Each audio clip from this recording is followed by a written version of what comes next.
Now that you've decided to go through the adoption process, it's good to start thinking about what level of communication that you're comfortable with. Most times, people will see that there are open adoptions and there are closed adoptions.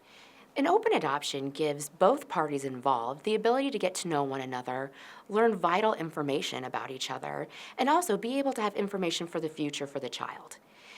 Many times for the child, it's wonderful for them to be able to know who their birth families are and to be able to have their questions answered as they get older. And it's great for the adoptive couple to be able to have some new important information, health history, that the birth mother might be willing to share.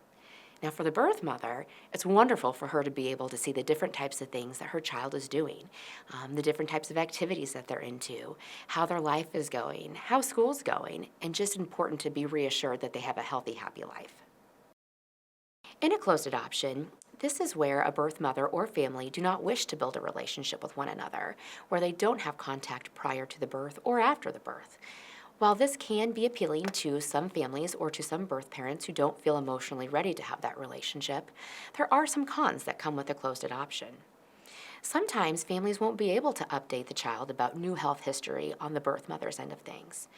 Just like a birth mother may never know the type of life that her child has and may never be able to see them grow up through pictures or letters. Now, most families and most birth mothers going through this process don't necessarily choose a completely open adoption or completely closed adoption. They kind of fall somewhere in the middle, more of that semi-open adoption. With a semi-open adoption, a couple and a birth mother are able to build a relationship and get to know one another. And then typically after the placement happens, a birth mother will receive pictures and letters, usually facilitated through the adoption professional.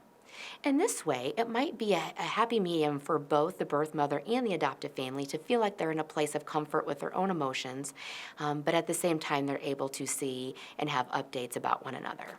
In modern day adoptions, most adoption professionals do ask the adoptive couples to be open to at least a semi-open adoption. The reason for that is because 90% of women considering adoption are wanting some level of contact and wanting a relationship, as well as this being in the best interest of everybody, especially the child.